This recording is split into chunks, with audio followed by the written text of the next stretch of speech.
up with a whole bunch of redundant information. For instance, if you clutter the employees table with all of your orders, you might have Jack, Jack, Jack, just because Jack sold 3 different items, and we certainly don't need 3 different copies of his name. And alternatively, if we weren't as bad as that, we didn't actually just duplicate Jack's name or the employee's name again and again, what if we instead just put another column in the employees table? Well, that wouldn't be good either, because that would be like faking a table, because you would have to use commas or some kind of escape character to actually identify the individual sales. Okay, so you've interpreted my proposal of another column, let's call it the orders column, as potentially containing 0 or more order IDs or product IDs. And we would have to resort to some kind of hack whereby we just separate those product IDs by commas. And at that point, we might as well just have multiple columns. OK, so let's do that. That was a stupid mistake I made the first time. Let me have 1 column per order in the employees table. Why not go that route? Why introduce this additional complexity of a whole other table?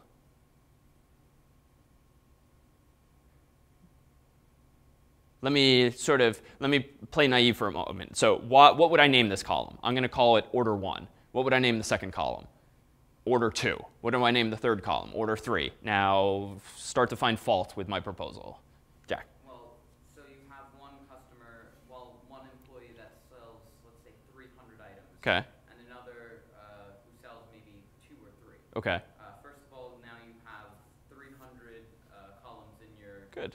table, which is way more than you need for the one who's only sold 2 or 3 items. And let's say if you ever delete the customer that sold 300 items, but you want to keep the sales, you wouldn't be able to do that because they're all on the same table. Excellent. So a couple problems arise here. One, the table just gets really wide. For instance, to handle an employee who has sold as many as 300 items, you now need order 1, order 2, order ...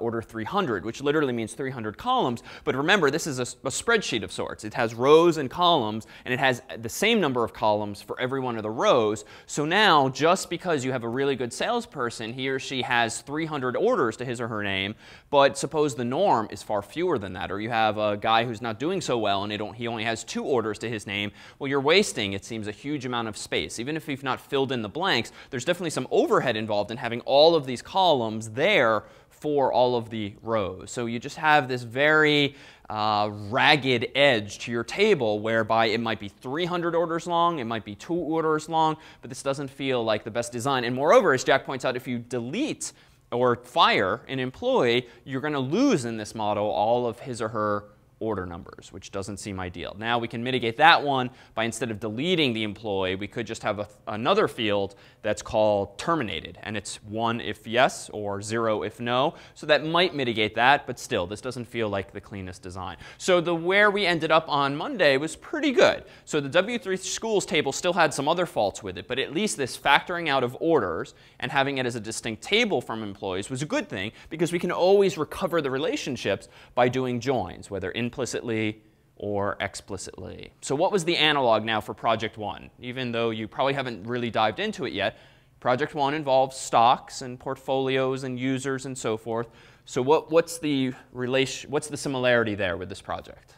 Axel? Maybe you would want to have one table containing all the portfolios on your entire site, and OK. another table containing all your usernames and passwords. OK, good. So maybe you'd have one table for all of your portfolios. And on Monday, we defined a portfolio, somewhat arbitrarily, as being a stock symbol, a quantity, and it also had one other field associated with it in the portfolios table.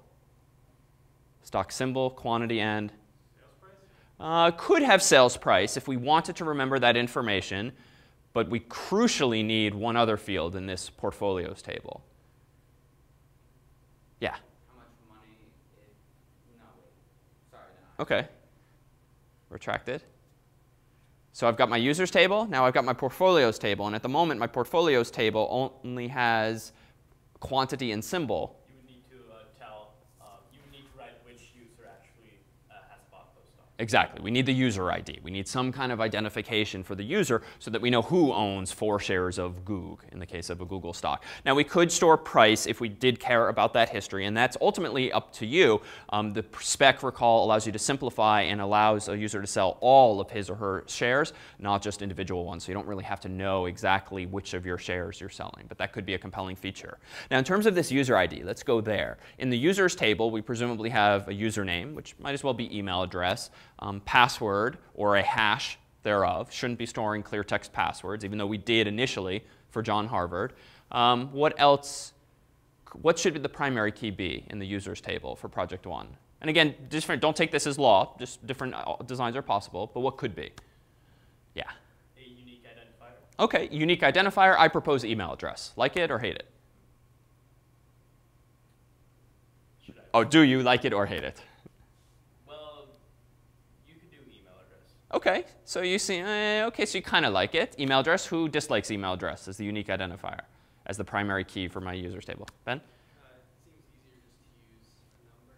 OK. If you're less to search on, it's easier to index it, and then you can put in specific, if you're doing like who owns it, you can just write in a number. OK. Link to that than an email address. Good. So just to recap, the upside of using a numeric identifier, like an int that just auto increments, would be, one, it's a little more efficient because you just search on a 32 or 64-bit value rather than some arbitrary length varchar. And you can also index it a bit more readily because there's fewer bits to actually index. So it feels like that should be higher performing, certainly for large data sets. Jack? Beyond that, you're also saving space from also repeatedly putting in whatever someone's email is. Good. Exactly. So the space savings can certainly add up because if this user owns a lot of stocks and his or her email address was in every row of the portfolios table, it just feels kind of ridiculous to store 10 or 12 or 20 characters just to uniquely identify that user. Moreover, there's another problem that would arise. Suppose that I wasn't the savvy. I didn't use ID numbers. I just used email address. Think about other corner cases that could arise. Not necessarily in Project 1, but if you continue to roll out Project 1 as sort of an actual commercial website. What's a design flaw you might regret a few months later? Email addresses change, they disappear, people forget passwords. Good. They're too Good. dependent on other things. So you leave Harvard and you lose your harvard.edu address. You leave your company. You just decide you got to stop using that AOL.com address. So you want to change your email address. Now, what's the implication? Well, you, the programmer, could certainly allow a user to change his or her email address. But how many different tables or rows are you going to have to update now? If they change their email address, you have to minimally update what? You have to, if you have a separate table for user IDs and emails, then it's easily done because you just need to deal with that table. But if you have it on all the stocks, it's a mess. Exactly, right? You have to do an update on the users table. You have to do an update on the portfolios table or wherever else you've used it. And then there's the issue of, well, how do you do that all atomically? Because it'd kind of be ideal that this kind of change happen all at once and not a little bit of change over here, then over here, then over here, because for whatever reason, if that user decides to hit reload in some other browser window in which they're already logged in, you could end up with some very funky, undefined behavior if some of your tables have mail-in at harvard.edu and other tables have mail-in at yale.edu, just because you happen to look at your database while that change was in process.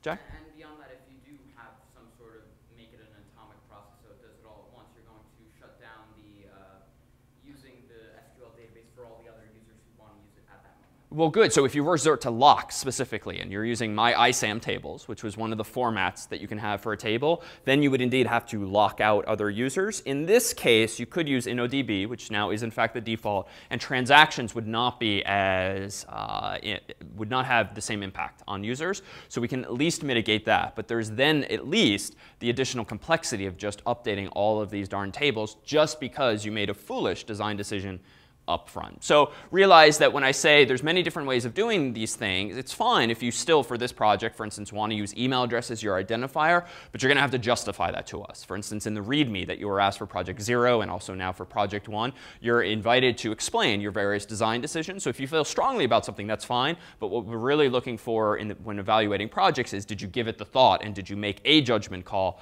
as opposed to just picking something because it seemed easy without really thinking through the implications. So do be mindful of those kinds of things. So in terms of Project 0, It has been distributed among the TFs. You should soon if you haven't already heard from your specific TF. We have a team of 4 this semester, and so they'll be reaching out via email. And they'll also be providing you with feedback, both numeric and qualitative, on the project. And the aim is to get that feedback back to you at least a day or 2 before the next project's deadline so that you can absorb that feedback and make any last-minute changes to your current code for Project 1 based on any repeated mistakes or decisions you might have made that maybe weren't optimal. So feel free to reach out to me and also to your specific TF via email anytime if you have questions.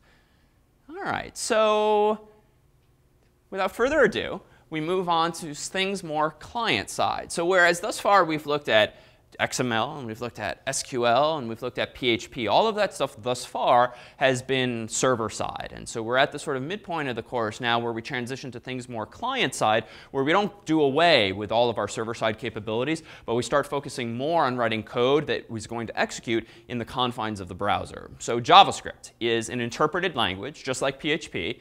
And what does that mean, to be interpreted as a programming language? Yeah?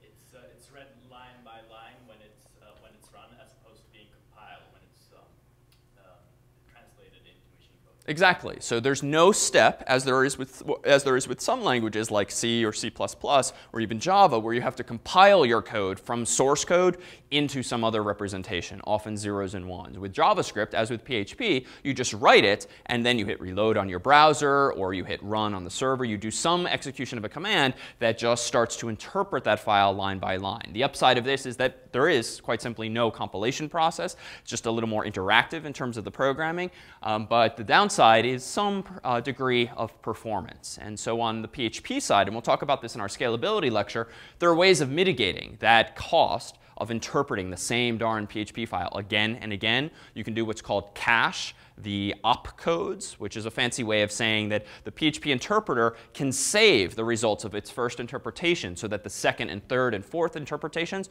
are much faster. But that's purely server side. On the client side, you might have noticed in the popular press that when Google comes out with a new version of Chrome, or Mozilla comes out with a new Firefox version, everyone's touting their various JavaScript performance numbers. And that's in particular because so much more of the web these days is based on client-side code. And the faster that code executes, the better the user experience tends to be. And the more necessary it is to have good JavaScript interpreters, especially on older hardware or mobile phones or netbooks where you just have fewer CPU cycles and less RAM to play with. So let's take a look at JavaScript. And you should find overall that syntactically it's pretty similar to what you would find in other interpreted languages, among them PHP. But there's a few features and a few approaches that are generally good to be mindful of out of the gate. So one, in terms of references, these are some OK references. The first 2 are more authoritative than W3 schools, but you'll find that these links might be some useful reading. But today what we'll focus on are some of the core features of JavaScript, the syntax, most of which you'll find familiar, and then some concrete examples. And then what we'll do next Monday is focus in particular on AJAX, asynchronous JavaScript and XML, although it doesn't necessarily involve XML anymore. Rather, AJAX is all about using JavaScript to program more dynamic websites, things like Google Maps and Facebook, that even once you have landed on their homepage, they continue to pull in more and more data, whether it's different parts of a map, whether it's status updates from your friends, and that's all thanks to JavaScript and the ability in JavaScript these days to make additional HTTP requests without reloading the whole page. You can instead make other HTTP requests that get back subsets of content and incorporate that content into an existing web page. So we'll also see the topic of DOM and tree structures recur today and next week as well. So how do you go about writing JavaScript? So JavaScript is not fundamentally tied to the web or to HTML, but it's generally found inside of web pages or inside of JS files, .js files, that themselves are included in web pages. Now, as an aside, they're increasingly common is to actually use JavaScript server side. A very popular framework, if familiar, is Node.js, which we'll talk briefly about toward the end of the semester. But this is an alternative type of tool that allows you to actually write JavaScript code on a server or even on your Mac or your PC and run it locally without actually needing a browser. So just realize that it's unto itself. JavaScript is a full-fledged programming language, but it tends to be used in web pages, and it tends to be used in between script tags that look quite simply like that. However, if you actually want to put your JavaScript code, such as the stuff we're going to write, in a separate file, you can include it in a separate file via syntax like this. So the script tag takes an optional source attribute, which references a file, and then also a type attribute, which informs the browser what the type of that script is. It's almost always JavaScript, but in theory, other languages could be supported. So without knowing much about JavaScript, without actually even seeing any JavaScript just yet, just instinctively, why might you want to be able to embed JavaScript code between script tags in a web page versus doing it via an inclusion mechanism like this? When might you go one route versus the other, do you think? Yeah. Because maybe I don't want the end user to look at my code. OK. Just hide the code in another file.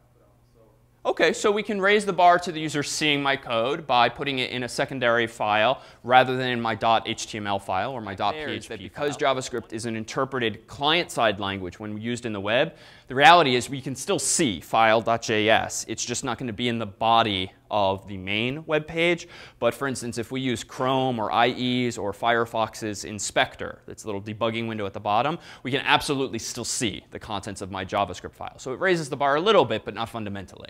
Jack? It lets you use the same JavaScript commands on all sorts of different pages. So Good. You don't need to paste it and copy it and all this stuff. Good. So much like CSS can be used across multiple pages if you factor it out into an individual file and then include that file with a link tag in the head of your web page. Same deal here. With JavaScript, if you want to use the same functions or the same widgets in different web pages of yours, whether it's a .html file or a .php file or whatever, you can factor it out here, include this tag in every one of those pages so that you can then use that JavaScript functionality anywhere you want. So there's just an efficiency mechanism to it. One, you don't have to download the same file again and again. Indeed, you get the benefits of caching in this case, because if the browser realizes, wait a minute, I already downloaded file.js before, even if you're including this tag in 20 different web pages of yours, the browser most likely is not going to keep re-downloading file.js. By contrast, if you pasted a whole bunch of JavaScript code between script tags in your HTML, well, then that just has to be downloaded again and again, because when you request a file via HTTP,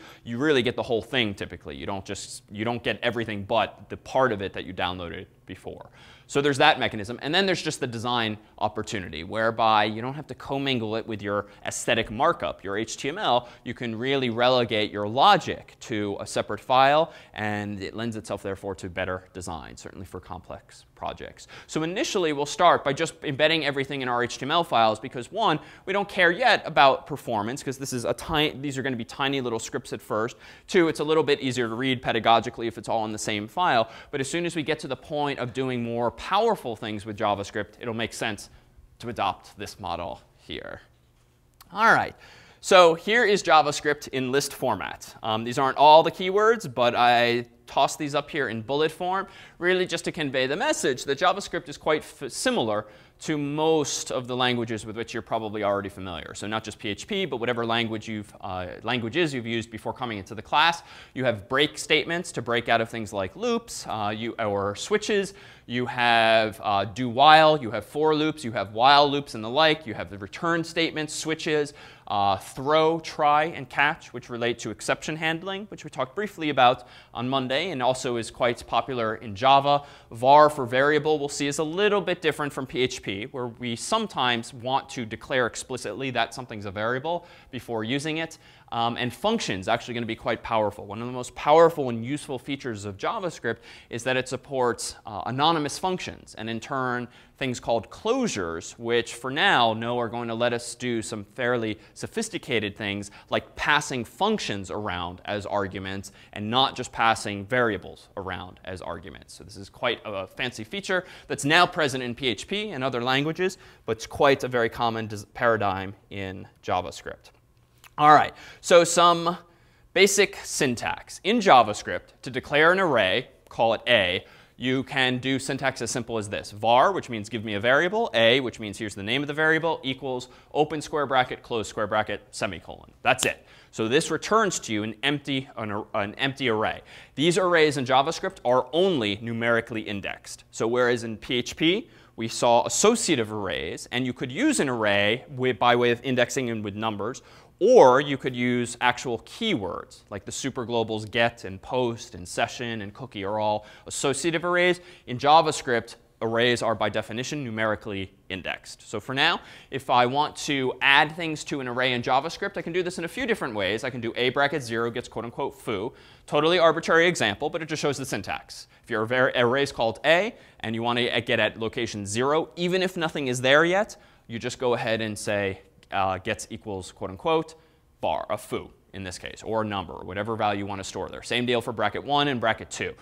The one thing to realize here is that the array is actually going to grow automatically for you. You don't have to resize it as you might in a language like C. You don't have to know in advance how big this array is. You can just keep pushing additional items onto it by knowing at what index you want to place foo or bar or baz. So you can actually be a little more deliberate, and you can actually call functions. So JavaScript arrays are actually objects. Even though you're initializing it with this somewhat shorthand notation of open bracket, close bracket, they are themselves full-fledged objects in an object-oriented programming sense, and therefore they have methods associated with them. And one of the methods associated with a JavaScript array is a push method, which pretty much does what it says. A.push means call the push method inside of the array called a, and give it an argument, in this case, of foo. And that has the exact same effect of just adding foo, in this case, to the first location in the array. Why? Well, the array is initialized to nothing, so pushing an element onto it means you now have a bracket 0 location. Call it again and again, you have bracket 1 and bracket 2. So push appends an element to an array. It does not prepend the element. As an aside, you may also see syntax whereby you can declare an array with var a equals new array. So array, capital A, is actually the name of a class, though JavaScript doesn't technically have classes. It's the name of a JavaScript object that exists, but the common notation, and dare say preferred notation, is just to use the simpler square brackets. But realize you might see that in various tutorials. So good, we have arrays, which means we have the ability to store lists of things. And arrays are going to be super useful once we get to AJAX and more generally the retrieval of more data from a server. Because if you can imagine how something like Facebook is implemented or Google Maps, you're often not just getting one thing back from the server. You want to get back multiple tiles for your map. You want to get back multiple friends' status updates. So you want to get back an array of stuff. So JavaScript is going to lend itself to that. And you'll see it's a very common syntactic tool. So let's do an example. And just to see how we might use this, a very common thing in a web page is to have a form, like a login form, with a username and a password. And at least me, who's a little uptight, it drives me nuts if upon visiting a page and being prompted to log in, I have to manually click with my mouse inside of the username field just so I can start typing my username.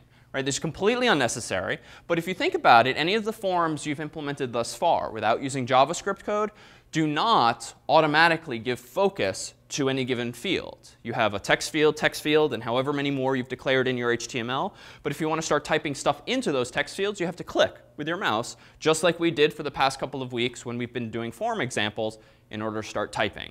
So this is not the best user experience, right? If I visit facebook.com, I'm not logged in, let me just start typing my username and then my password. Don't make me click and then type my username and password. So how can we express that idea programmatically? So this is out of context, just an HTML element called script, inside of which is some actual JavaScript code. So here we go. If document.forms.login.username.value. So ridiculously verbose, and we'll see before long ways to clean this up and just make it a lot more straightforward. But what is this referring to? So in the context of a web page, you have a special super global, really just global variable called document. And this variable is of type object, which means it has stuff inside of it, properties inside of it, and possibly methods associated with it. So document actually refers to essentially the DOM that we've been talking about. We talked about DOM mostly in the context of XML, but quick refresher, what was a DOM? What is document object model all about?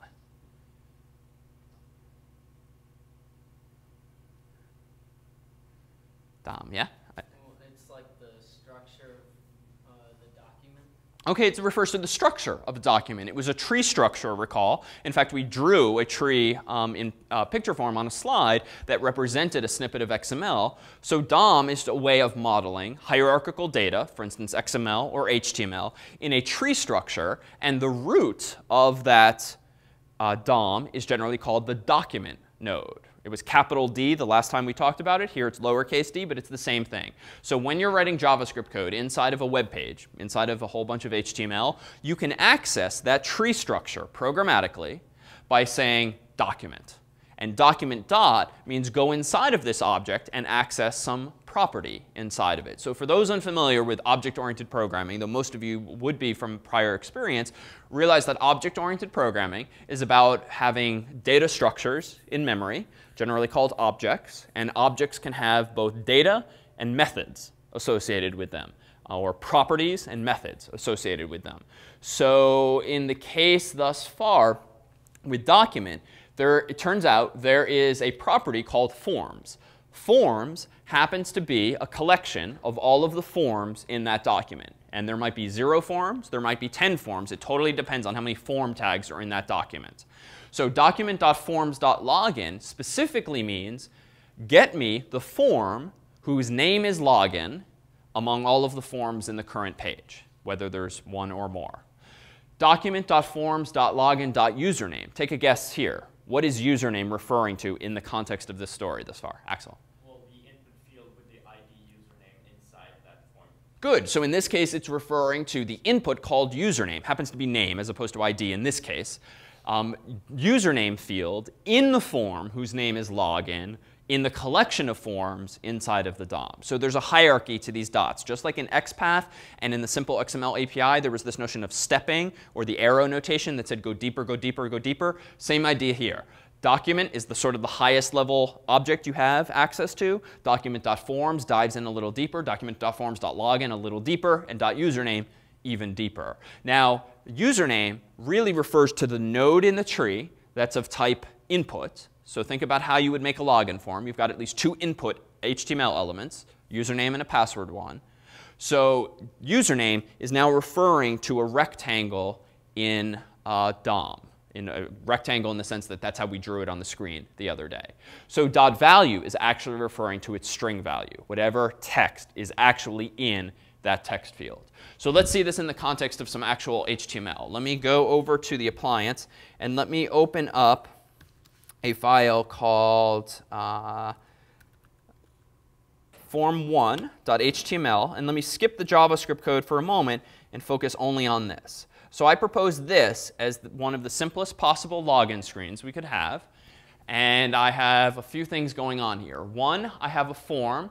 2, I have an element called email. Next, I have another input called password1. And then third, I have yet another field called password2. So you can imagine this being the context of a registration form. So not necessarily login, but registration, where you want to ask the user for the same password twice. That'll lend itself to some validity checking in just a bit. And then lastly, I have a submit button. So that's it. Well, what if now I want to start getting programmatic access? Let's do this. Let's open up instead version 2 of this, form 2, and let me propose the following approach. Down here now, let's do a registration form. So I've given this form an ID, registration, and I have given it similarly an email field, a password field, another password field, and then a submit button. But what I want to do this time is when the user tries to submit this form, I want to use JavaScript to actually check the values that they've typed in and yell at the user, reject their input, if the passwords, for instance, don't match, or if they haven't filled out this form properly.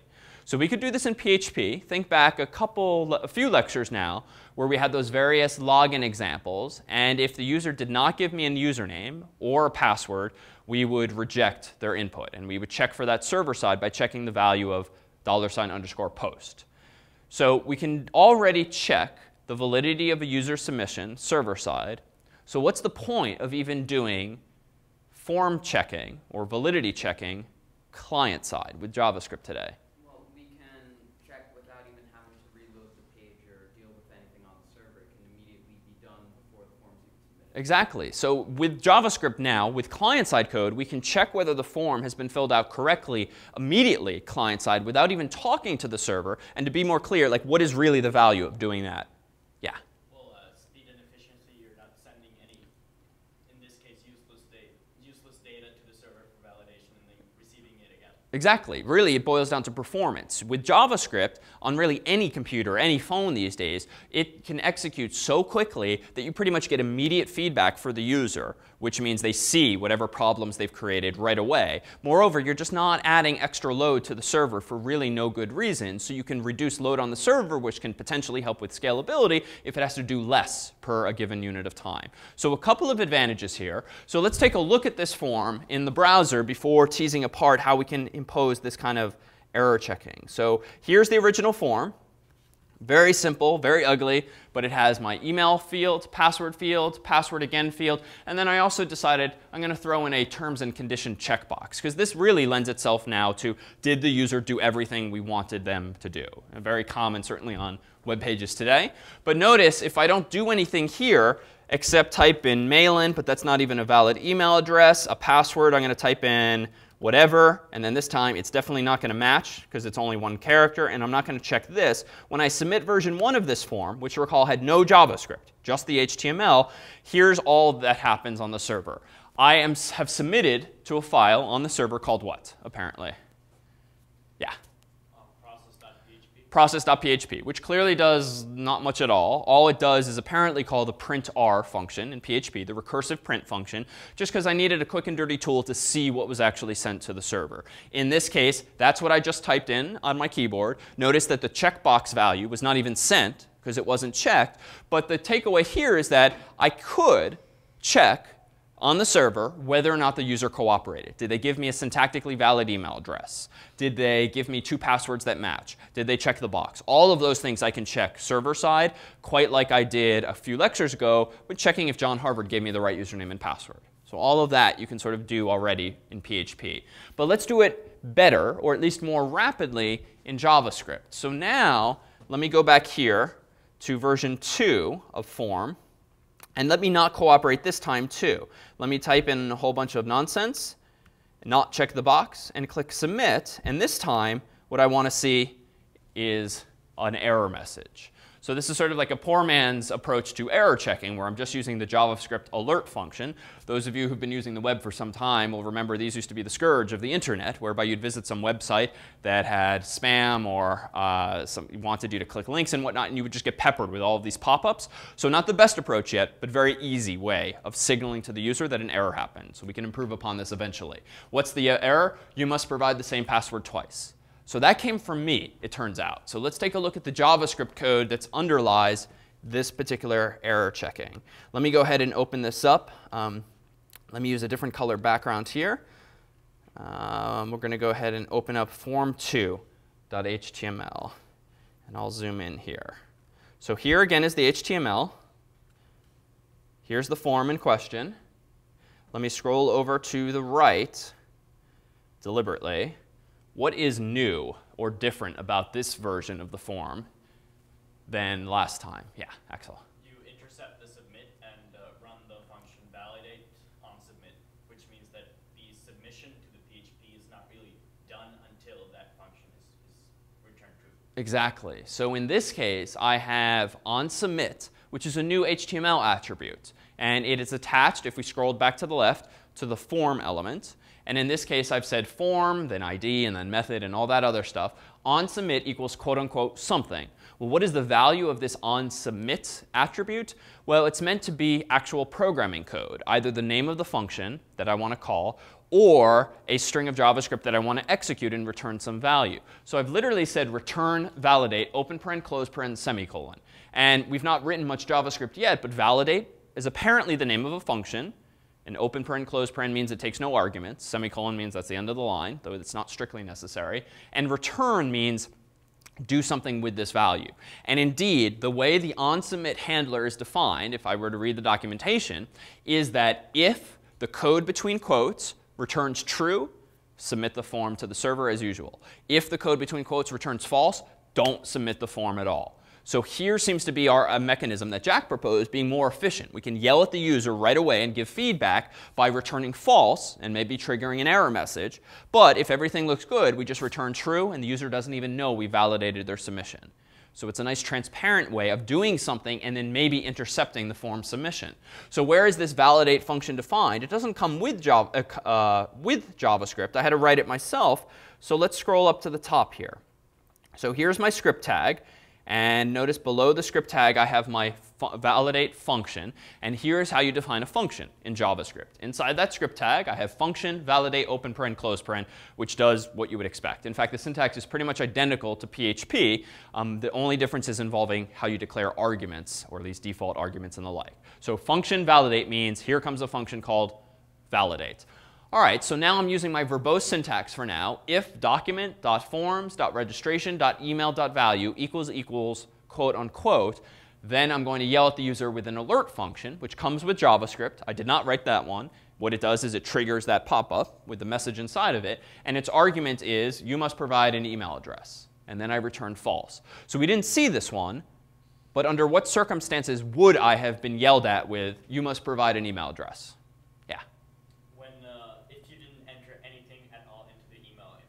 Exactly. If I had not typed in Malin, but I just left that field blank at the very top of the form, I would have been yelled at with this message. And just to be clear, why do I not only call alert, I also return false?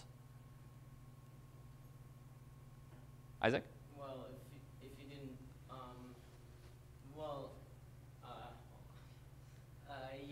it has to be false or true. Okay. On submit. Okay. So it has to return true or false for the sake of the onSubmit handler. But why false, just to be clear? So that it doesn't run. Good. So that the form rather doesn't submit fully. So it does not initiate an HTTP GET or POST sending the form's data to the server. We want to stop that because we're not ready to do it. So we don't want to trouble the server just yet. OK, so now we have some branching code here. So turns out that if conditions, else ifs, else's in JavaScript pretty much identical to PHP. You need the curly braces if it's more than one line. And in general, I would encourage always using the curly braces because of a process called minification, which we'll talk about later. But that has to do with eliminating unnecessary white space and even shrinking variable names in JavaScript. So generally, braces are a helpful thing. So else if document.forms.registration.password1.value equals something. Let me scroll over a little further. This is a mouthful, but in English, what is this else if doing for me? Axel.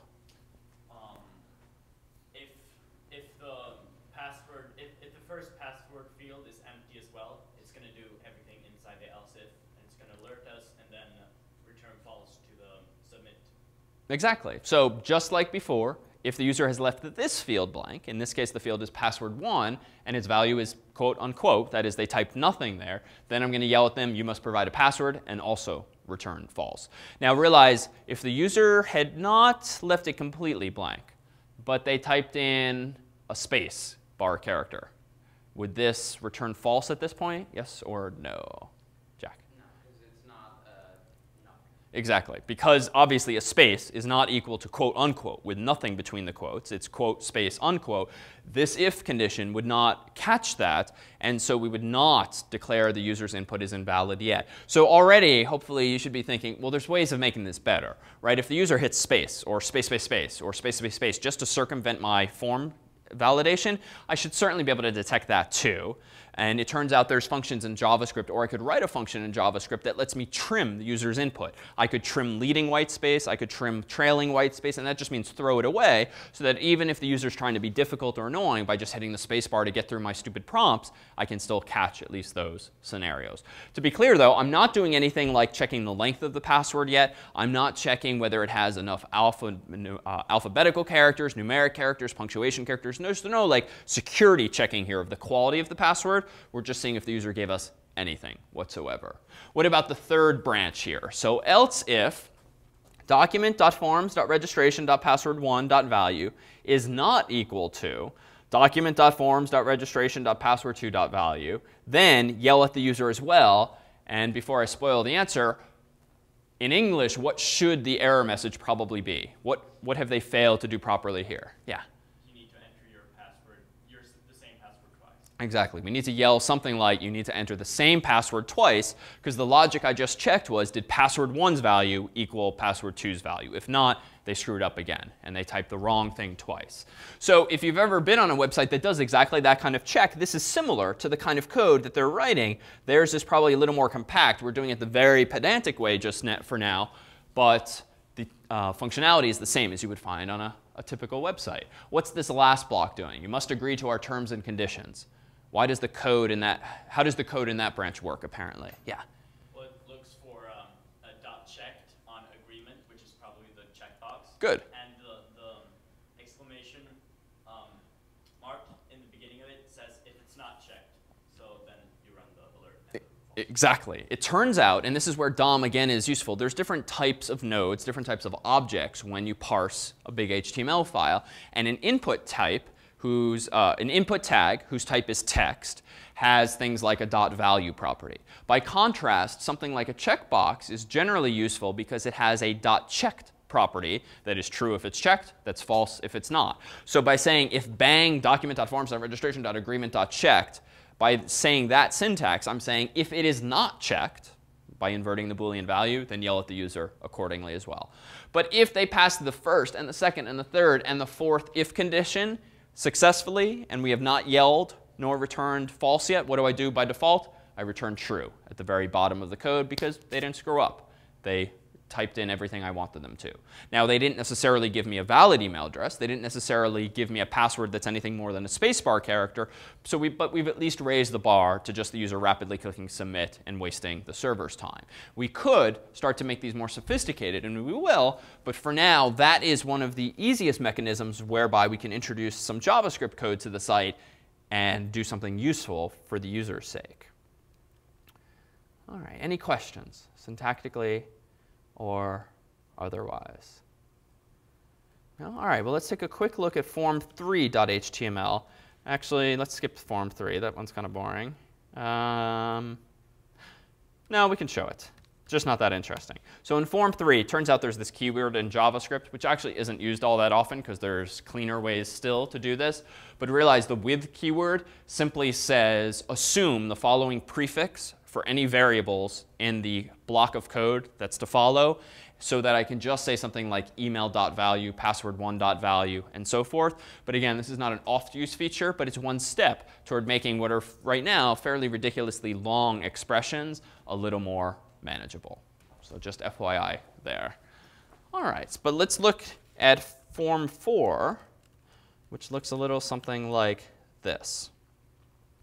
I seem to have a fundamentally different approach here. And before we dive in, what is different about this function, this version of validate? Yeah?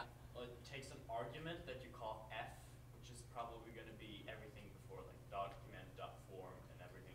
OK, excellent. So it looks like this version of validate takes an argument, first of all. And that argument's apparently called f, because it's in parentheses there. And I seem to be using f subsequently further to simplify my syntax. And more generally, because what I'm going to do in this version, as we'll see after a short break, is that I can pass around even forms themselves as arguments. Because a form in a web page, once it's read in by the browser, is represented as a node in a tree, as one of those rectangles that we might have drawn a couple of lectures ago. And so I can pass around a reference to that DOM node, that form node. And indeed, this case, we'll soon see that the variable f, the local variable f, is going to be of type node. It's going to be a form element that was passed in programmatically.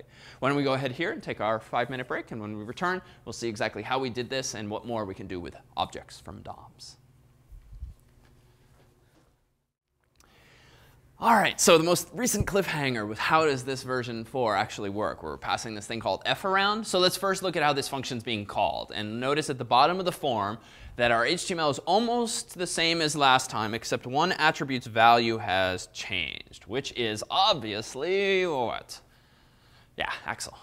Well, the thing you actually pass into the function is this, which probably refers back to that particular node in the DOM. Yeah, exactly. So in a lot of programming languages, for instance, PHP and Java and also JavaScript, there is this special variable called this, which is rather self-referential, whereby if you are in the context of an object, or in this case in the context of an HTML element, you can specify this, and that refers to that context. So the keyword this, in this case, is referring to the element in which we've mentioned this. And if I scroll back to the left, what is the tag name in question here?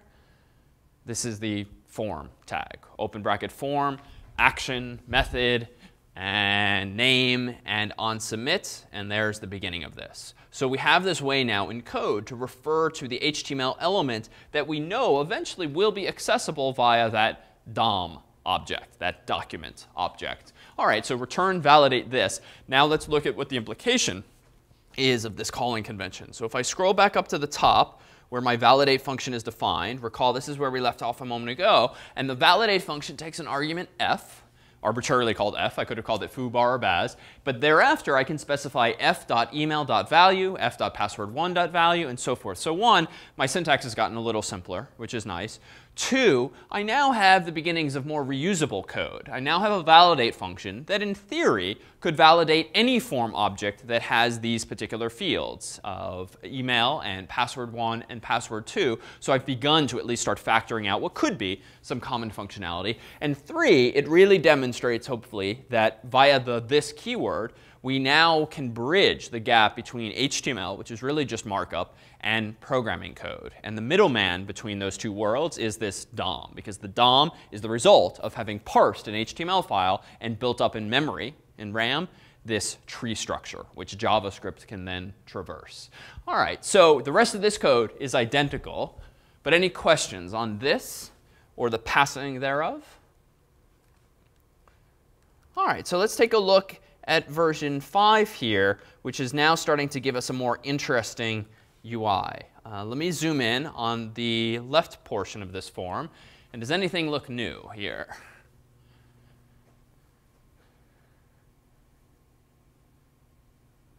Isaac?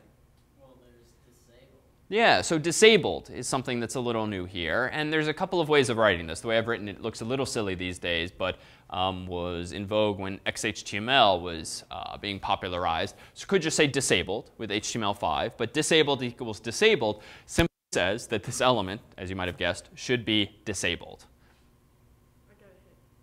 So what is the...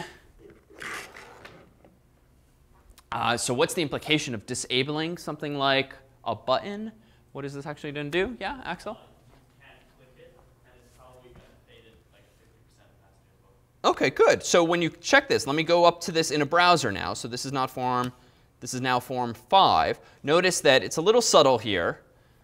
But notice that now that submit button is a little grayer than usual. All right, well, maybe that's just a CSS thing. But let's try to click it and be a difficult user and not fill out anything. I'm clicking. Nothing's actually happening because that is, in fact, disabled. So why is it disabled? Well, this was just a design decision I made in this version, whereby I only want the user to be able to submit this form if they have minimally given me what I wanted, or at least minimally checked that box. So let me go over to that checkbox and see what happens. Checking now. And notice the difference at bottom left. Every time I check or uncheck that box, the submit button changes state. And once it is black like this, it seems to let me click it again. I'm not actually letting the form be submitted, but if I clicked it, it would go through. Thankfully, I now have some error checking still in place, but more on that in just a moment. So how are we actually doing this? Well, if you were writing the code yourself and you want to tie that button somehow to the checkbox, what was the property on the checkbox element that we want to be checking in order to decide whether or not the submit button should be enabled or disabled? Yeah? Dot checked. So it turns out, in addition to dot checked, some elements can have a dot disabled property, which literally says, should the browser let the user click it or not? Is it disabled or not? True or false? So if we go back to version 5 of this code, let's scroll up here to the very top. Or rather, let's first look at this. Notice that on the right-hand side here, I agree to these terms and conditions. Then I have input name equals agreement, as before. And now I have another event handler. So I've done something a little different here. I'm not using onSubmit because I don't want this form to change state when I submit the form, because that's too late. I want it to change state when I click on this checkbox. So in English, what does onClick equals toggle, open paren, close paren, semicolon, end quote, mean or do you think? Yeah, Ben. Exactly. Simple as that. Anytime you click this checkbox, call the toggle function. There's no arguments passed in, but as the name of the function suggests, this should probably toggle the state of what? The checkbox or of the submit button? The submit button, hopefully, right? The checkbox you get for free. You just have to check it. The browser will do that for you. So let's scroll up, because it sounds like either there's a built-in toggle function or it's something I myself wrote. And indeed, it's the latter in this case. Here's my toggle function. Pretty straightforward, albeit verbose. If document.forms.registration.button.disabled, then set that same property equal to false. Else, if document.forms.registration.button.disabled, or rather, sorry, else set it equal to true. That was not a condition. So in other words, if it is disabled, make it not disabled. Else, make it disabled. So really, I'm just toggling the state of that. I could actually do this a little more elegantly, if you prefer. I could just do something like this. I could say document.forms.registration.button.disabled equals that. That's a slightly more elegant way of doing it, right? I don't really need the if condition, but it's also still a little verbose. But again, we'll clean that up next time. All right, so that's the toggle function. Simply toggles the state. What is the validate function doing this time? Well, it's pretty much identical to the very first version. There's no fundamental relationship between validation and the submitting of this form. All I've added this time is this onClick handler and implemented the toggle function myself. So in terms of user experience now, is this a good enhancement, bad enhancement? The fact that there's this relationship now between the checkbox and the ability to submit the form? Thoughts?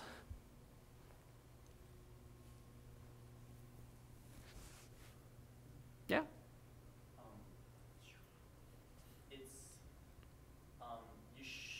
I really don't see anything being wrong here, but I would alert the user and say you have to click this box, otherwise nothing's going to happen. OK, good. So feels OK in your mind, but you should at least be more explicit with the user as to you must click this box in order for anything to happen. And I would agree. Like, I think it's OK to sort of really get in the way of the user submitting the form.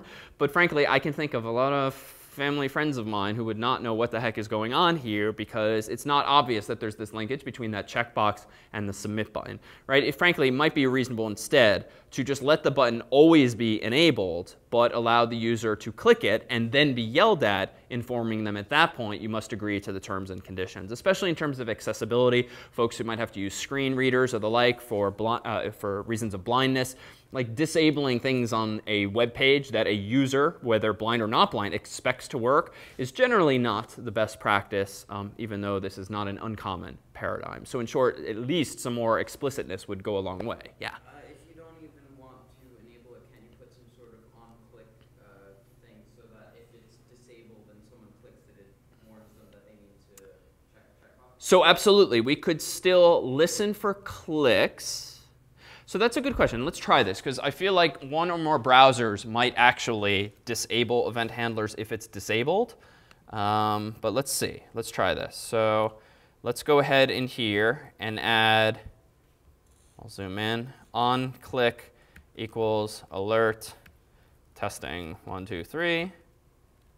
So let's just add this just to see if when it's disabled, Jack's idea works. So let me reload the page. And as ever before, anytime you make changes to code now that involves JavaScript code, you obviously need to reload the page, just like if you make HTML changes, you need to see it. And also beware, especially when you are including .js files via the script source syntax that we saw earlier, be sure also sometimes to hold down the Shift key and hit reload, or even more dramatically, clear your browser's entire cache, just because, as with CSS, as with other included files, it tends to get cached by the browser. And so you might make some change on the server in your JavaScript file, but the browser might not see it because it doesn't realize it's been changed. So in general, hold Shift reload minimally when reloading files that are included like that. All right, so now, yeah, unfortunately, I'm clicking right now on the submit button, and it's not even listening. So it seems to be the case here. There we go. So unfortunately, Jack's idea does not work, at least in this version of Chrome, because when a form element is disabled via its disabled property or the disabled attribute in HTML, it doesn't even transmit other event handlers like click. Now, while I don't want to go this deeply into it, could you put it inside a div and then have the div have the Yes. Good question. So for those of you quite comfortable with CSS, you could, for instance, put that button in a div or even overlay a div, whether with absolute positioning or the like, give it a higher z index, and then listen for that. I would agree, let's not ever go down that road. That just feels messy. Yeah. If you don't want to go down that road, you could also do it all in JavaScript. Don't disable it by doing .disabled. Do a check in the validate function that checks the state of the thing and then alert the user. I agree. Yeah, let's go that road. So instead, leave the button enabled, but just add a check to the validate function or some other function that's at least still checking for that error and handling it however it wants, but not by just thwarting entire form submission. As an aside, nothing we do today, unfortunately, is going to make your life easier on the server. And by that, I mean just because we are doing client-side validation today with JavaScript and therefore catching errors client-side, all of these measures are circumventable by a user or, more generally, an adversary who's trying to circumvent them. In other words, we absolutely still have to do server-side form validation. We cannot trust that the data that's coming from a client, just because it had client-side validation in JavaScript, is actually going to be legitimate. Why is that? How could I circumvent these kinds of form protections? Yeah? If you bring up the inspect element thing and you get the developer toolbar, you could go onto console and then you can inject JavaScript and then you can essentially just manually submit whatever you want to the PHP. Exactly. Anyone who knows how to access more sophisticated tools like the console here could actually execute JavaScript manually. Or I can even do something like this. If I go into the HTML of this page, let me zoom in and expand the form. You know what I can do? Why don't I just go in here and just delete this, enter, zoom out. Well, there you have it. Now my form button is re-enabled. Right? So you don't even have to be a good hacker to circumvent protections like a disabled property. You can just change it right there in that fashion. Or frankly, we can be really sophisticated here. And if you really want to be a geek, we could do something like, well, if I want to telnet to the server, I can telnet, if I wanted to fake a request, recall we can go back to lecture 0 in our HTTP requests and mimic them ourselves. So telnet is a program that allows you to connect from a client to a server on any TCP port. In this case, I'm going to connect to port 80 of the appliance.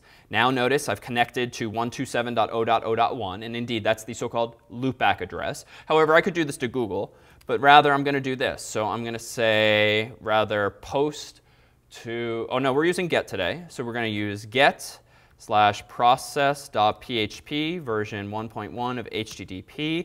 I'm going to say my host is the appliance. And then, whoops, notice I already got back my results. Oh, actually with get. Yep, so below that, I won't do the whole example here. What I could continue doing here is the equivalent of passing in, let's do it. Get/process.php question mark email equals Malin and password 1 equals ASASAS and password 2 equals Z and no checkbox space HTTP/version 1.1. So this is definitely the geekier way of circumventing client-side protections. Oh, I goofed somehow. Client-side PHP, bad request, ampersand. What did I do wrong? Password. Get/process.php question mark email equals Malin HTTP 1.1. I'm doing something wrong. OK, anyhow, someone smarter than me could actually just mimic the HTTP requests to send them from a command line client or from a browser client and actually oh, that's what it was. OK, wait, I can recover from this. OK, telnet get/process.php question mark email equals Malin and password 1 equals ASASAS and password 2 equals Z version 1.1 of HTTP. host appliance. I forgot that header.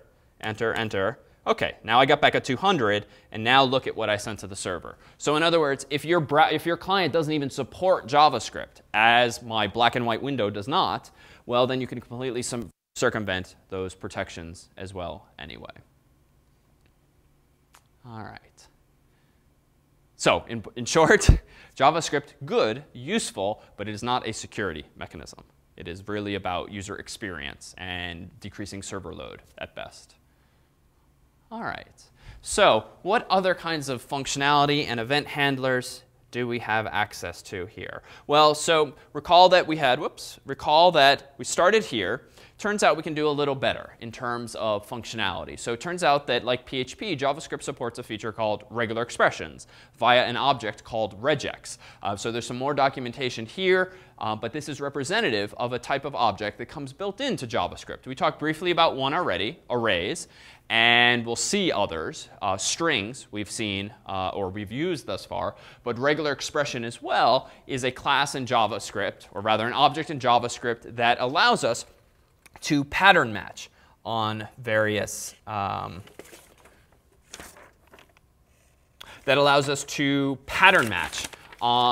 strings. So for instance, thus far, we've just been assuming that if you give me anything for an email address, it's an email address. But case in point, MALAN is not an email address. It's missing the @sign. It's missing a domain name. It's missing a .tld, top-level domain. It's just syntactically not an email address. But with the regular expression, we could check for that sort of thing. And so we'll do that in just a bit. We'll come back and actually say, you have to give me not just something for an email. You have to give me something that looks like username at domain name dot something. So a regular expression, again, involves patterns. So we'll see that in just a moment. Strings, too, have actual properties and methods associated with them.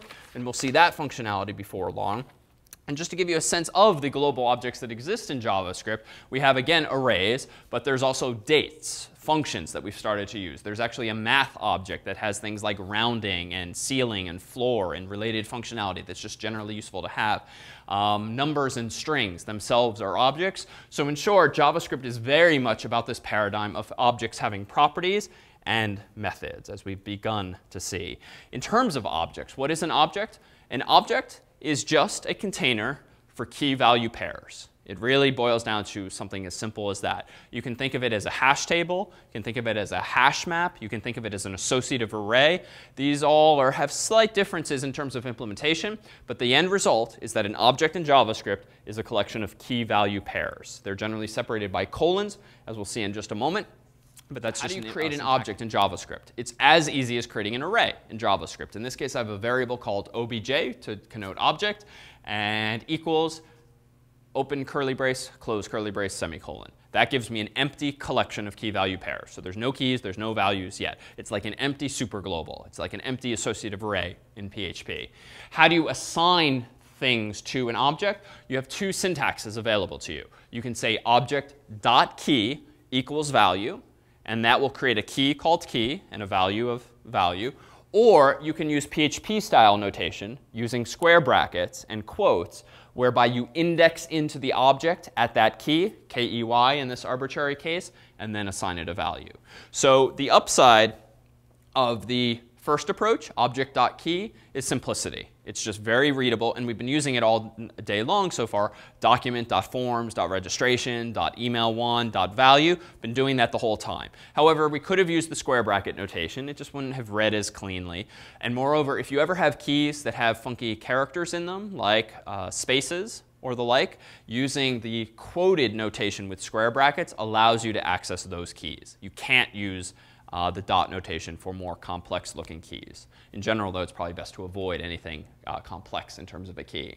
How can you create an object and assign key value pairs to it all at once? The very last line here is representative. So if you know in advance that you want to create an object, and you know in advance what your keys and your values are, you can simply say var object gets curly brace, and then key colon value, close curly brace, semicolon. And if you want multiple key value pairs, just put a comma after the value and do another key colon value, comma, key colon value, comma. So it's a way of creating an object on the fly with multiple properties. So we'll see why this becomes so useful. How about event handlers? We've seen a couple. On click, we saw another. What was the other one? On submit. We've used a whole bunch of times. Turns out there's a whole bunch of others. On change, on focus, on key down, on key up, on load, on mouse down, on mouse up, on mouse out, on mouse over, and so forth. Just to infer, based on past experiences, when or why is something like on mouse over generally used? Even if you never heard the phrase until today, when might that be useful to detect when the mouse is, over something? When you hover with the mouse over an input field. OK, so when you hover over a mouse with an input field, what do you want to happen? Well, I really wouldn't want anything to happen, but if you want to like do a pop-up spam alert or something, you could. Wait, OK, so you want to hover over a form field? Be more concrete here. We can recover from this. You can maybe you want to display some kind of info on something you have on your site, like an image or a file thing. OK. So if you have, say, a website that lets people download files, and if they hover over the icon for the file, they'll get the file format and the size and maybe a download button. Perfect. OK, so in contexts where you want to enable the user to hover over something like an image or maybe even a text field, and then you want to provide them with additional information or additional functionality, then you can use the on mouse over event handler to reveal additional buttons or to give them the equivalent of a tooltip, a little div or something that suddenly appears like a cartoon bubble that explains what it is they're hovering over. And these are omnipresent on the web. If you go to YouTube, I think you can hover over most of the HTML5 controls on a player and see what those symbols represent. If you go to Netflix, you can hover over movie posters, and then a little window opens and you can see more details about that movie. Facebook does this a lot. If you hover over a friend's name, a little pop-up opens up where you see some photos of them or their related friends and whatnot. So being able to detect when the mouse is hovering over something, hugely useful, at least in terms of user experience these days. So how do you use that? Very similar. If you have an element, whether it's an image or a div or whatnot, that you want to listen for the users hovering over, it's just on mouse over equals quote unquote something. And we'll eventually see too, there are ways of registering event handlers. That is, telling the browser to call this function when the user does this using pure JavaScript syntax. You don't have to put any JavaScript code in your HTML in order to achieve this functionality. For now, though, we're just using the HTML attributes to keep things simple and to make clear the linkage between HTML and the JavaScript code. How about on key down or key up or on key press, which is yet another? When might that be useful? Someone else? Why might it be useful to listen for key presses, whether the key is going down or going up? Maybe just Scott? record the counter how many times you click the format. OK, good. So recording how many times the user types something. Maybe you could use that metric for forms that have only 100 characters or 140, like a tweet or something like that. It might be useful to count how many times the user has typed. Alternatively, you could check string length in the value of a field, but counting might be reasonable. What else? I've only ever used it once, but when I used it, I had like an input field, and when users typed in anything in the input field, it updated a title. OK. On the page. A title. OK, good. So if you have a form field where you want to give the user like some kind of automatic preview of it, so they're typing over here, but you want them to see what they're typing over here because they're filling out, I don't know, like an e-card or something like that, where you want to see a preview on the fly of what they're typing in. Well, you can use this. Every time they type a character, you grab the value of the text field, and then you update some div element elsewhere. And we'll see how you can update some other div or portion of the page using JavaScript as well. But it's certainly possible, because you've probably seen websites that do this. Key presses can also be used, for instance, if you want to prevent the user from typing certain characters, if you don't want any spaces in a field, if you want to make sure that they have, really certain, if you don't want them to type in certain characters at all, or maybe it's a numeric field, you don't want them typing letters for whatever reason, you can use on key down, because what you get with this particular event, you're not just informed of that the event happened, you're informed what key the user has typed. So if you detect, wait a minute, that's the letter A, but this is a numeric field. You're supposed to be telling me your account number. You can just return false effectively and say, ignore that particular A that the user typed in. So some websites do this too to prevent you from pasting. For instance, Amtrak.com, absolutely hate their website because my email address is in my Amtrak profile, and they have this stupid feature where you have to confirm your email address once and twice. And I'm OK with the principle of confirming your email address because a lot of people, myself included, make mistakes when typing it. But their damn website prevents you from hitting Command or Control V, which means you can't paste your email address into the field, even if you are absolutely certain that it is correct from the previous field. And that sort of drives me nuts. Other objections I have to people's websites include, actually, there's an unnamed website at Harvard that when you're trying to buy something, they want a 33-digit billing code. Those of you who work at Harvard might know of these things. It's god-awful. I have never memorized a single 33-digit billing code. I copy and paste it. Their website doesn't let you copy-paste a billing code. So you have to manually type it out, which I dare say is far more vulnerable to mistakes. But anyhow, what's the pedagogical value of this rant? This is how you would implement such annoying features as those. There are better uses of this, right? If you're a Gmail user, you might use some of the keyboard shortcuts, C for compose, A for archive, or the like. How does Google listen for those keystrokes? Well, they're listening for A. They're listening for C. They're listening for other keystrokes as well. And they're not rejecting those keystrokes per se. They're actually doing something useful based on them. And that's all because the web browser world is very much event-driven. Stuff happens. You hover. You click. You type, and you can listen for all of these events. And this is how you make all the more dynamic of a website these days. How about something like on focus? What does focus mean in the context of a web page? Yeah? Well, if you have an input field and you click it or you tap to it, it's going to be focused. And that's when you essentially edit the value of it or type something in. Exactly. So in the context of a web page, only one element ever has a focus at any given time. When by focus, you can think of it very concretely, as you've said, like a text area. When you put your cursor in a text area, indeed in some browsers, it kind of gets highlighted in blue, or at least your cursor starts blinking there. That means that form element has focus. If you hit the tab key on a web page, you'll generally see a little blue or whatnot outline move from element to element in the web page. That means that element has focus, and it's just a visual indicator for accessibility purposes as to what you're actually hovering over. Because generally you can hit enter or the space bar at that point to activate whatever it is you're hovering over, or rather, whatever it is that has focus. Blur is the opposite. So when might you care that a user has blurred some form element? In other words, blurring means it's no longer focused. It doesn't mean it gets blurry or anything like that. Isaac? Well, you can do form validation after they click another element. Yeah, exactly. It might be annoying, and it might not be necessary to check a form for validity with every keystroke, right? Obviously, when I start typing my email address, it's not going to be valid the first few characters, right? You got to give me some time. So maybe we could instead wait until that form field has blurred in order to check whether or not it's a valid email address. Or we could wait even longer and wait till on submit. But on blur gives me that capability. And others, on resize. On resize is actually a powerful one. If you're building a website that really has some predetermined size, and you want that size to grow when the user changes the web page around, potentially you need to listen for on resize so that you can do some math on your own web page and make things wider or taller or shorter. But generally, you get that functionality for free in a browser, but that's not the case with various JavaScript widgets. For instance, if you embed a video player, it's generally going to have a fixed width and height. So if you want it to grow over time, if the user resizes the page, you have to listen for a resize event and then ask the browser, what's your new height and width, for instance. All right, so in short, a lot of power there. And really, the fun in JavaScript client-side programming tends to derive from an ability to listen to these things. What kinds of things can you do with JavaScript? Well, you can even make CSS manipulations as well. You don't just have to error check and submit HTTP requests. We can do some more aesthetic things. So for instance, in CSS, you have things like borders and colors and underlining and the like. In JavaScript, you can programmatically change the style of a web page even after your CSS has been downloaded from the server.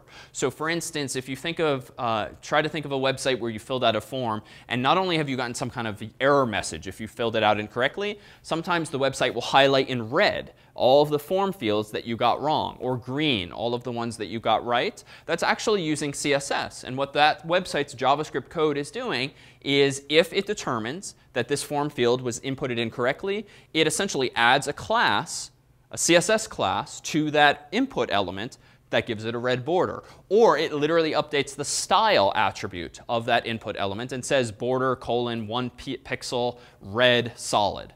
Something like that if you're familiar with CSS. So we have this ability in CSS to do this. The one downside is, what are some examples of CSS properties that relate to aesthetics?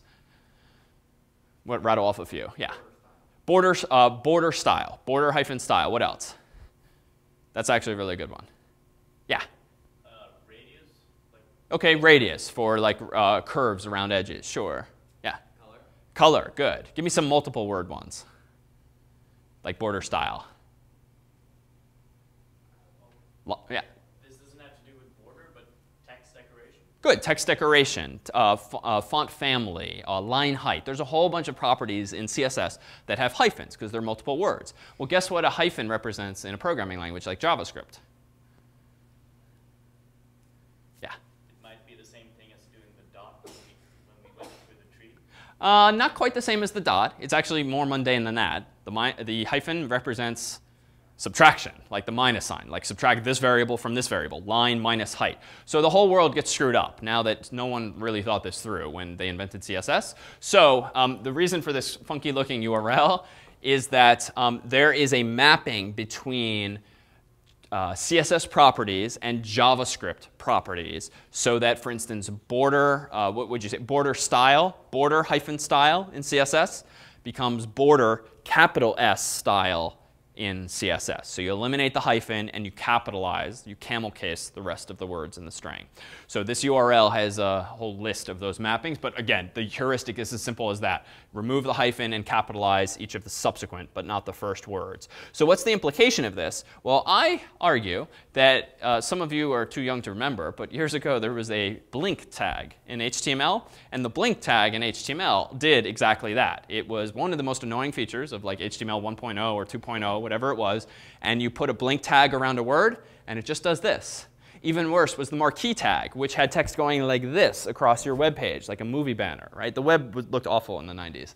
And we can bring that functionality back thanks to JavaScript now and piece these things together. So I argue that this function resurrects the blink tag, which it's actually kind of funny. The various browser manufacturers like Microsoft and Mozilla and Apple and the like consciously decided to kill that tag and the marquee tag altogether. Few tags have been killed, but those have. But that's OK. We can override their wishes. So here's a function called blinker that's supposed to go through a web page, and any element that has a tag around, any text that has a tag around it called blink will have its CSS manipulated programmatically. So we can kind of tie a lot of ideas together here. So var blinks equals document.getElementsById, quote unquote, blink. So there's a few new pieces of syntax and functionality here that are representative of a very common paradigm. So var blinks represents a variable called blinks. The right-hand side is document. That's our DOM object. And recall that I promised earlier that the objects can have not only properties but methods. Well, here's one such method. Turns out that in JavaScript, the document object has a method called getElementsByName. What does it do? It does that. It gets elements by name. It returns an array of all of the elements, that is, all of the tags in a web page that match the argument, the quoted argument. So this will literally return an array of all of the blink elements in the page. So what does that mean? Well, again, think back to DOM. When we draw a DOM on the screen, it looks like a tree with like rectangular nodes, even though that's an arbitrary artist's interpretation. So the array you get back is an array of all of those rectangles that represent all of the blink elements in the DOM. So at this point in the story, blinks is an array of 0 or more of those tags. What comes next? Well, we have a variable. Notice that you can declare variables inside of a for loop, just like you can in some languages. So for var I equals 0, I is less than blinks.length, I++. Well, we have a new feature here of arrays, it seems. Blinks.length obviously represents the length of the array. But what is length really? Well, it's a property. Again, objects have properties. An array is an object. So blinks.length is the length property of the blinks array object. All right? So what comes next inside of this loop? Well, one, I'm iterating over all of the blink tags in the page. And what do? If blinks bracket I dot style dot visibility equals visible, then change it to hidden. So this is actually a CSS thing. If unfamiliar, a element in a web page can be visible, quote unquote, or it can be hidden. And those CSS properties do exactly that. So by default, all elements are visible. So this is saying if the ith blink element has a visibility style of visible, what am I obviously doing to it? What's in the if statement? You're checking whether it's visible. OK, so I'm checking if it's visible. And if it is visible, what do I do? Hide it. You make it not visible. I make it not visible. I change that same property to hidden. So what is this exposing to us? So it turns out in JavaScript, anytime you have an object that happens to be an HTML element, and a blink tag is an HTML element, it has a style property. That's one of the things you get for free. So if you're accessing elements in a DOM, like a blink element, that blink element has automatically a .style property. That .style property is essentially equivalent to the style equals quote unquote attribute that we could have put in the HTML. So it's the CSS stylization for that element. We can now say change the visibility attribute to be hidden instead of visible. Else, do the opposite. That's all we're saying in the else. So just to be clear here, let me bring up a little scratch pad for a moment. Just to be clear, if I had done this in my style sheet or in my style tag, I might have something like this. Blink. This is CSS now. I might say visibility visible. So that's the default. So it would be kind of silly for me to put this in a style sheet, but that's what I've just done. What the if condition is doing is it's changing this effectively to this, on, off, on, off. So what's the aesthetic effect? Well, let's take a look. Let's go back to the browser, and let's pull up this one, which isn't a form example. This one here is blink.html, and you can see what it's doing, right? Hideous tag. You know, it's not all that annoying here, but if you see it, actually you can still see remnants of this on the web, like really crazy looking websites that are trying to use the blink tag, but it doesn't work. So let me scroll up here, because this is actually kind of interesting. Let me zoom in over here, and you can see, thanks to Chrome, exactly what I'm doing. I have a question. Mm-hmm. On this page, are you using the same script you had in the PDF? Same code. Yes. Because in the PDF, it iterated over the number of blink elements, which in this case is just one. So wouldn't that be one iteration, just inversely? Ah, correct. So I'm using the same blinker function, but I'm calling the blinker function a little differently. So let me open that up. Let me go into blink.html. Here's my blink function, but there's one additional line of code that's necessary here. What is this very last line of code in my script tag doing, apparently? Jack? It makes sure that it won't call blinker again until, I guess, 1/2 of a second. Good, although let's not put it that way, because it doesn't really make sure that it won't call it, because it's only going to call it. It's not going to call it at all based on the code I have here. It makes it call it once in 1/2 second. Good. So window.setInterval is a method of the window object, which we've not seen before, but it's another one of these special top-level objects. Just like you have document, which represents your actual document, window is a different object that represents like the Chrome on the screen. It lets you do things like window size, read detection, and so forth. So window has nothing to do with your HTML. It really has to do with the browser, the rectangle that is your browser window. So window.setInterval does that. It sets an interval, which means call the following function again and again every some number of milliseconds. So blinker is the name of my function. 500 means 500 milliseconds, or as Jack said, 1/2 a second. So that line is simply saying set an interval of 500 milliseconds, whereby every time that interval happens, every 500 milliseconds, call the function called blinker. Now notice one key detail. I have not written blinker as a function call. I have written it as a function name. So let me go here. This is wrong. I've just added two parentheses, open paren, close paren. That is wrong. But why? What's the difference? Or what would happen in this case here? Jack? It would try to see if blinker, it would actually call blinker right there and see if blinker has a return value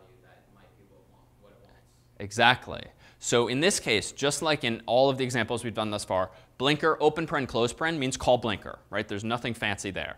The problem with that is that, as Axel said, that will effectively call blinker once, and that's it. But what you're trying to do here is apparently set the interval of 500 milliseconds to call whatever the first argument is. Now, does blinker return anything?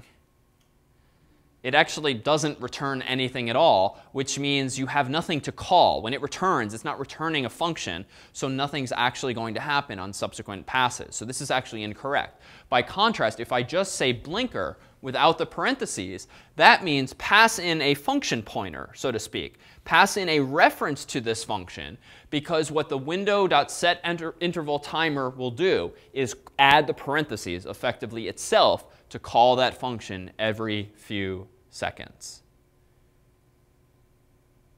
So we can do something with this. Here's how you make a really annoying web page, but just pedagogically here, let's hammer this home. So let me go ahead and do this. Let me delete my blinker function, and let me create another function. Let's call it annoy. And we're going to have the annoy function say alert hi. All right, so if I do this here, 500 milliseconds will drive us nuts. So let's actually do like 2,000 milliseconds. So 2,000 seconds. Let's do annoy. Actually, let's do it 5. Otherwise, we'll really go nuts. All right, so this is effectively going to do the same thing. But we'll demonstrate an example this way of another feature of JavaScript that I alluded to earlier. So now I'm going to reload this page. The blink's going to go away because we deleted that. And here we have hi. OK, good. I'm going to click OK.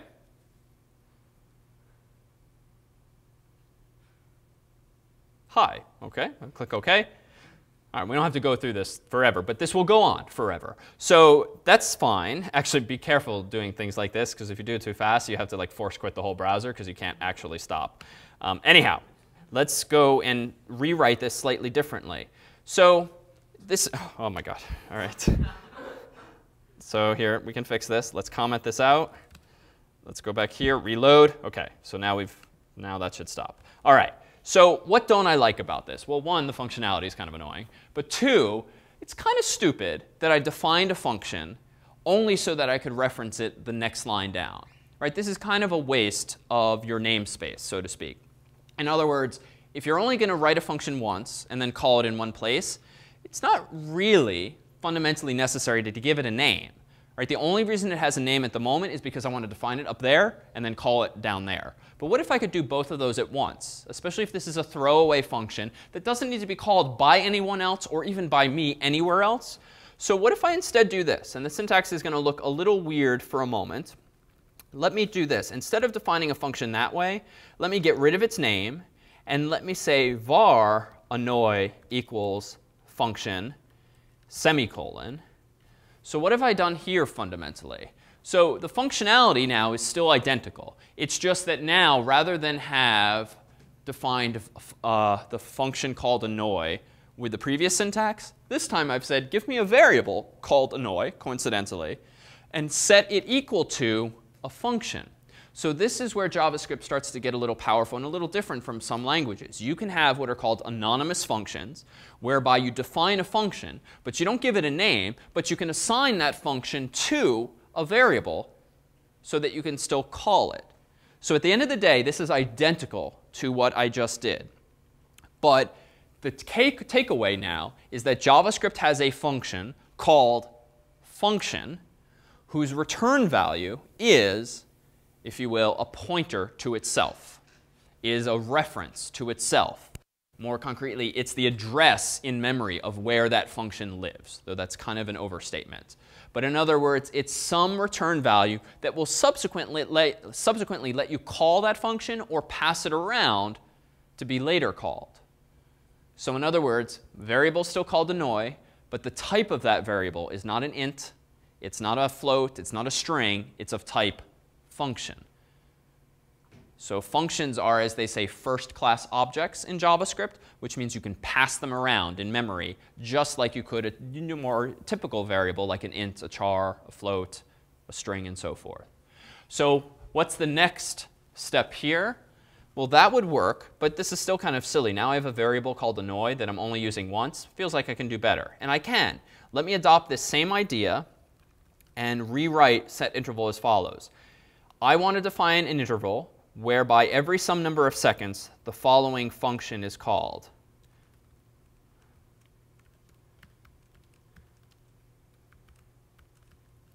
Done.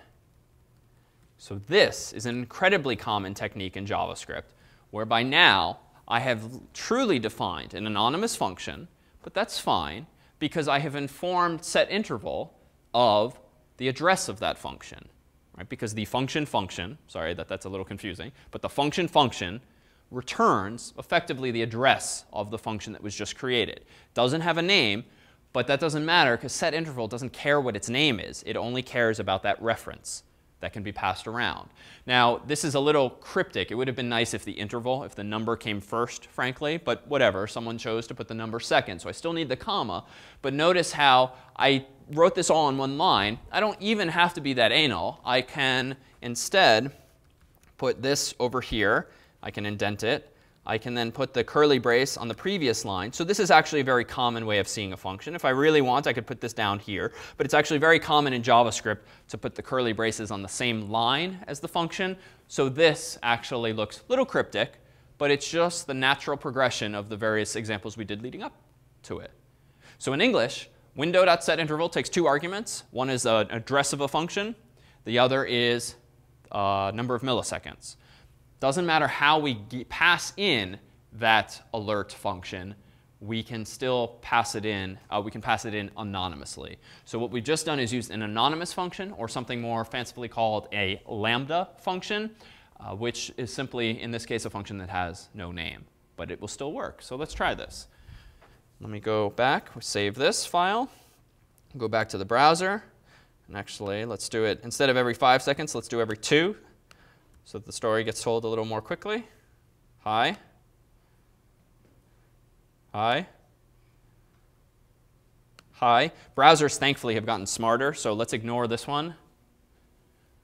Back in the day, you would have gotten another hi, another hi, another hi, another hi, another hi, at which point you realize you really shouldn't have visited that website. Chrome, at least, is better about managing duplication, but that is not necessarily a given. All right, so any questions on anonymous functions?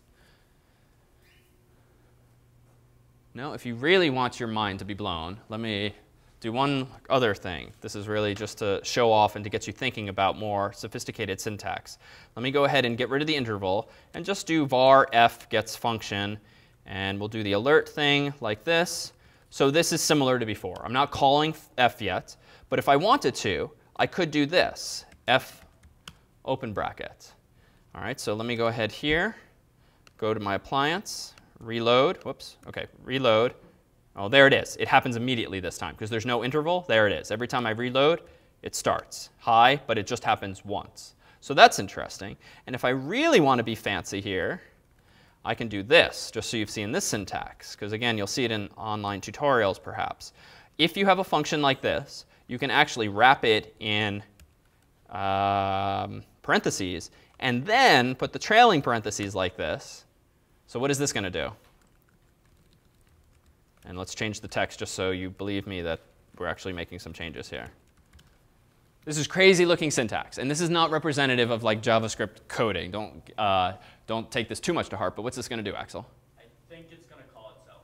Good. Yeah, it will call itself in the sense. Not so much recursively. It just means that the thing between the first set of parentheses from here to here is a function reference. The fact that I'm putting parentheses at the end means that I'm actually going to call it. And indeed, yes, I did just call that function. So what's the takeaway? Again, it's not meant to sort of overwhelm with the various syntax, but it's just to suggest that functions are really no different from any other types of variable that you can define. You can pass them around. You can invoke them by using the parentheses. And this is going to be incredibly common in various JavaScript libraries that you'll use, whereby you'll need to tell a library like jQuery, which is a popular JavaScript library, what function to call when an event happens, like blinking, or rather, like blurring, or focus, or on mouse over, or the like. And indeed, you can create these functions on the fly, as we just did. So what other features will we be able to have access to here? So the blink example was just really meant to give us a sense of how we can override CSS and nonetheless navigate a DOM. But libraries give us a range of much sexier functionality than the blink tag. So here are just a few of the most popular JavaScript libraries out there today.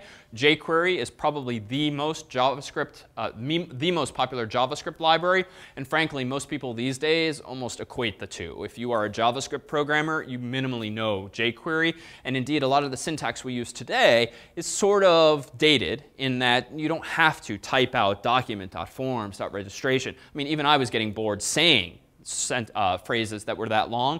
So libraries like jQuery, as we'll see, will dramatically simplify the type of code that we need to write. Bootstrap is a very popular library that Twitter developed that makes it much easier to do things like icons and tooltips and buttons and menus and the like. I'll pull that up in just a moment. XJS also similarly has widgets and the like. MooTools and YUI have the same. So what do I mean by this?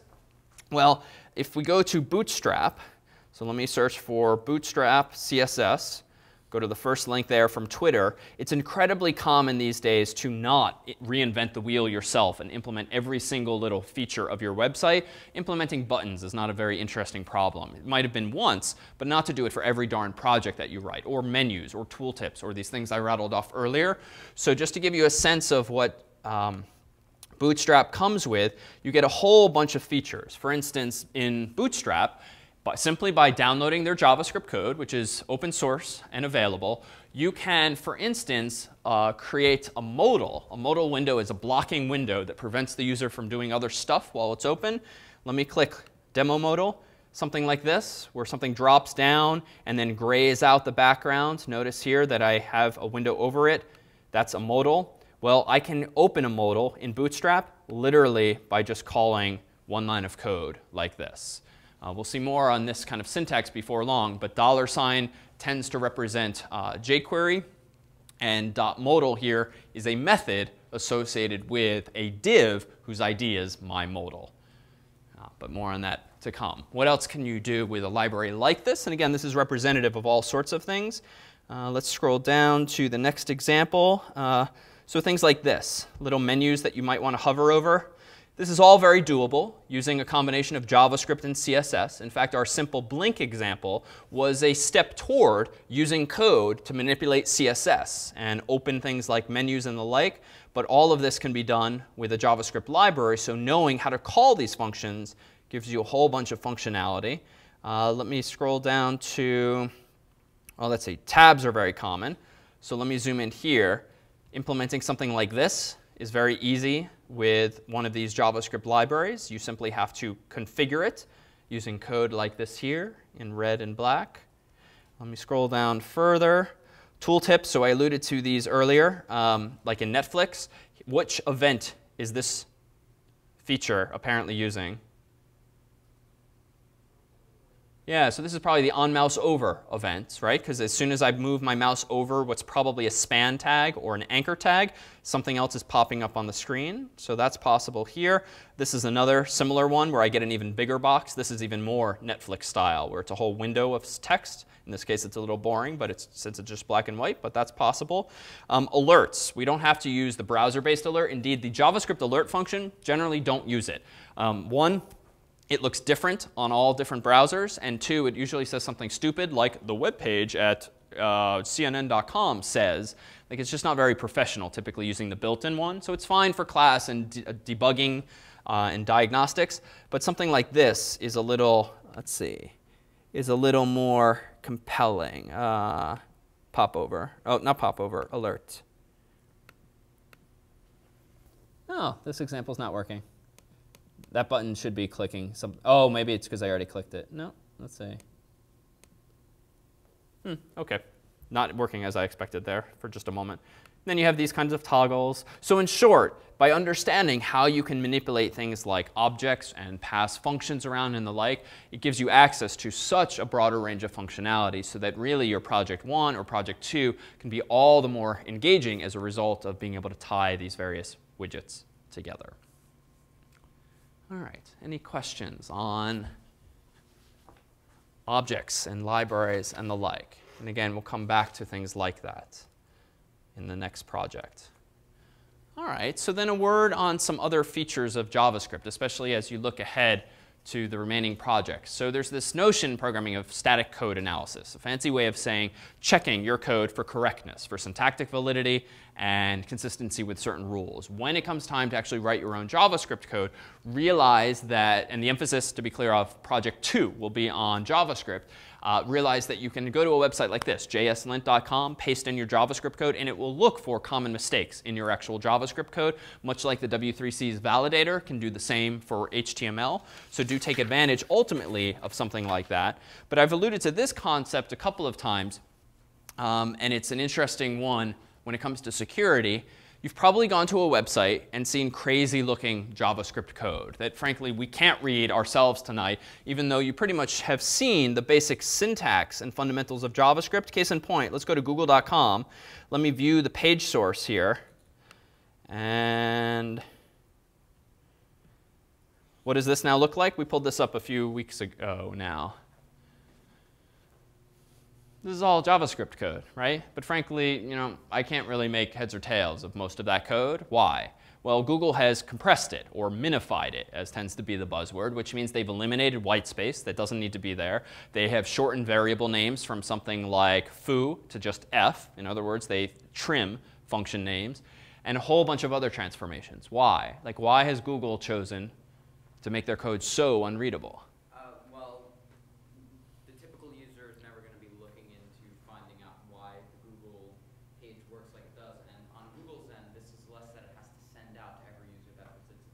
Good. Google is such a big site, they need to cut down on traffic. Yeah, so a couple of reasons. Like one, normal humans like us, we don't need to see this, so it doesn't need to be pretty printed or well formatted with good variable names. It needs to be designed well underneath the hood, but aesthetically, it doesn't matter to us what it looks like. And then performance, as Jack says. If you think about, it's kind of remarkable. If Google gets maybe 1 billion hits per day on their homepage, imagine if a programmer simply accidentally hit the space bar at the end of the file, leaving a single character of white space. Not a big deal, right? We've all done it. We've all do it quite often, probably. But if 1 billion people are going to download index.html today and this programmer hit the spacebar, how many more bytes of traffic is that for Google to transfer? Yeah. It's a gigabyte, right? Like a single space character for someone as big and popular as Google means they're going to have to transfer an additional gigabyte of information for no good reason. My God, what if he hit the spacebar twice? That's 2 gigabytes. 10 times, that's 10 gigabytes. So there's very real-world implications, certainly for the Googles and Facebooks of the world, but even for your own website. Like, why bother wasting bandwidth on things like that when you can compress it once, still keep an original copy for your developers so that humans can actually read it and update it later, but the browser doesn't actually care. So this is a very common technique for that reason. And what's a third potential reason for wanting to make your code look more like this? Jack. If you want to kind of deter competitors from trying to find out how and why your code works. Good. So if you want to deter competitors from how and why their code works, you can try to make it look a little more like this very easily. Now realize that the smartest of people, the smartest of adversaries, the smartest of competitors, they can still figure out what your code is doing. In fact, there exist tools that do kind of the opposite of compressing it. They will make it much more readable. It can't obviously recover variable names. If you have changed the variable from foo to f, these decompilers, as we might call them, are not going to be able to resurrect information that's been thrown away. But we could absolutely, with a few minutes or a couple hours time, figure out how most of this is actually working. So all you're really doing is raising the bar. But that's probably enough, right? Because if you're worried about your competitor, and your competitor is smart enough to decompile your minified JavaScript code and figure out how your code works, frankly, the person's probably smart enough to just go implement it from scratch without wasting time figuring out how yours works. So all you're trying to do is raise the bar to adversarial attacks like this. So to be clear, with something like JavaScript, with something like CSS, with something like HTML, you cannot encrypt it or prevent other people from seeing it. That's just not the way the web works. There exist tools that claim to do this, and there exist tools that do actually do this. These are a few that do indeed minify or compress your code, but they do not fundamentally change anything, because even something like the middle one, which effectively compresses your encrypts your code. The thing about encryption is that if you have a secret key with which to encrypt code, what do you need to decrypt it? Yeah, well, maybe not generally at the public key, but the private key. But if we're using what's called symmetric key cryptography, the same key.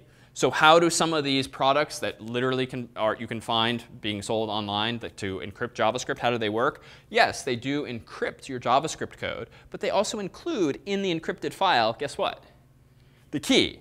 Right? So it's idiotic, right? It's not fooling anyone who's sufficiently advanced. So just realize that the short answer to protecting your intellectual property when it comes to JavaScript, HTML, CSS, all you can do is raise the bar to people figuring out what you're doing. But that should be OK in theory, right? If the value of your company or your product is that you have users, and you can't just steal those by viewing source, or you have actual databases and data and interesting stuff going on server side, that tends to be where some of the real intellectual property is, more server side than client side. So don't be misled into thinking that these will keep your code safe. All it will do is save you bytes and raise the bar, which those of themselves are certainly still valid endeavors. So let's actually try one of these. Let me go to this one here. This is just a smart guy who's put this together. So these are actually reputable ones, the ones I put up. If you're trying to be sold any such tool, I wouldn't pay for it. Let me go into one of tonight's files so that we can dig up, let's say, let's go into tonight. Oops. Let me pull up, let's see. Will that work? All right, let's just try it. We don't need a whole example. We can do it by hand. So let's see.